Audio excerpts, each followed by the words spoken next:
안녕하세요. 리사 별이온입니다. 오늘 저희가 주목할 뉴스는 연합뉴스에서 보도된 가정 형편이 부모 흡연 금주보다 아이 건강에 더 큰 영향이라는 다소 파격적인 제목의 기사입니다. 이 뉴스를 보고 어떤 생각을 하셨나요? 단순히 사회 문제라고만 생각하기 쉽지만 저는 ISO 국제심사원의 관점에서 이것을 조직의 구조와 연결하여 해석합니다. 네, 성우 이입니다. 저도 처음에는 아이 건강과 가정 형편이라는 키워드에 집중했지만 별이온 팀장님의 말씀대로 표면적인 내용 너머의 구조를 봐야 합니다. 이 기사는 결국 특정 개인이 아무리 노력해도 그를 둘러싼 시스템이나 환경이 불리하게 작용하면 결과가 좋지 않을 수 있다는 메시지를 던집니다. 그리고 이것은 기업 환경에도 그대로 적용됩니다. 맞습니다. 성우 3입니다. 기업에서도 마찬가지입니다. 아무리 뛰어난 인재가 많고 부서별로 열심히 일해도 조직 전체의 방향성이 명확하지 않거나 전략적 정렬이 이루어지지 않으면 마치 나침반 없는 배처럼 표류하게 됩니다.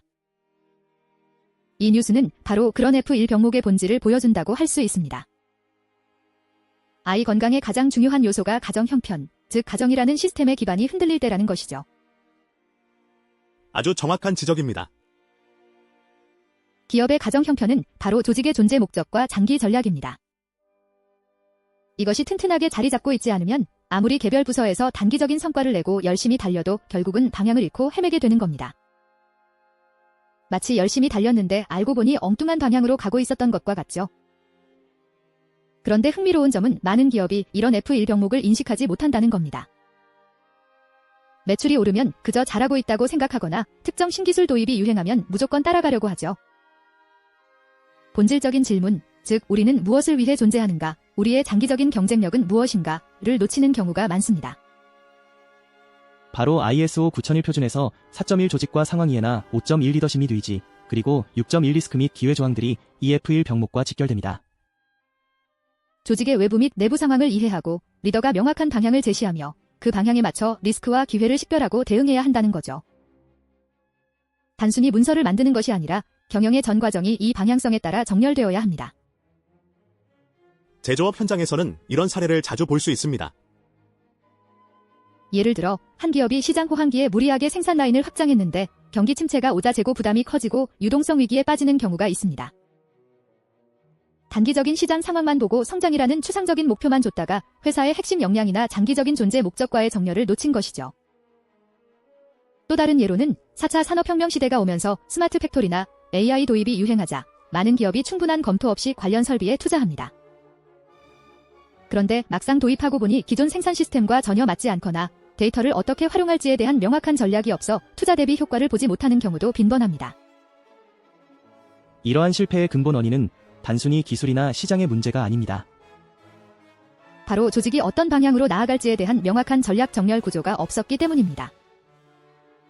기술은 도구일 뿐, 그 도구를 왜, 어떻게 사용할지에 대한 목적이 부재했던 것이죠. 결국 눈앞의 성과나 유행을 좇는 것에 급급하다 보면 기업은 자신의 정체성을 잃고 방황하게 됩니다. 이는 마치 건강한 아이를 키우기 위해서는 단편적인 교육이나 간섭보다 안정적인 가정 환경이라는 근본적인 토대가 중요하듯 기업의 지속 가능한 성장을 위해서는 명확한 방향성이라는 토대가 가장 중요하다는 메시지로 해석할 수 있습니다. ISO 심사원으로서 제가 경영자분들께 드리는 질문 중 하나가 바로 이겁니다. 조직의 존재 목적과 장기 전략이 명확히 정의되어 있고 이를 전 직원이 인지하고 있다는 객관적인 증거를 제시할 수 있습니까?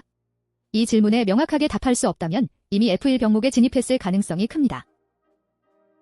그리고 ISO 9.3 경영검토 조항은 리더십이 주기적으로 조직의 성과를 검토하고 그 과정에서 전략 목표 대비 성과를 분석하며 필요한 경우 전략 자체를 재검토하는 구조를 요구합니다. 이는 단순히 실적을 보고하는 것을 넘어 조직에 나아갈 방향이 여전히 유효한지 끊임없이 검증하라는 의미입니다. 맞습니다. 좋은 회사는 사람이 아니라 구조가 일한다는 저희 리사의 철학이 바로 이런 맥락입니다. 개개인의 역량에만 의존하는 것이 아니라 명확한 방향을 제시하고 모든 활동이 그 방향에 맞춰 정렬되도록 하는 시스템을 구축하는 것이 핵심입니다. 즉, F1 병목을 해결하기 위해서는 우선 조직의 근본적인 존재 이유를 다시 정의하고 그 목적에 부합하는 장기 전략을 수립해야 합니다. 그리고 이 전략이 모든 부서의 목표와 업무에 일관성 있게 반영되도록 하는 전략 정렬 구조를 확립해야 합니다. 리사는 바로 그런 구조적 문제, 즉 기업이 방향을 상실하는 병목을 AI 기반으로 진단하고 ISO 표준에 맞춰 개선 방안을 제시하는 솔루션입니다. 단순히 컨설팅을 넘어 조직의 DNA를 바꾸는 근본적인 혁신을 돕습니다. 오늘 뉴스를 통해 가정의 건강이 가정 형편이라는 구조적 토대에 달려있듯 기업의 건강 역시 명확한 존재 목적과 전략 정렬 구조에 달려있음을 강조하고 싶습니다. 목적을 잃은 성과는 결국 방향을 잃는다는 점을 꼭 기억하시길 바랍니다. 다음 시간에도 더 흥미로운 뉴스와 함께 그 속에 숨겨진 기업의 구조적 병목을 파헤쳐보는 시간을 갖겠습니다. 리사와 함께 우리 회사의 진짜 병목을 해결하고 지속 가능한 성장을 만들어 가십시오. 감사합니다.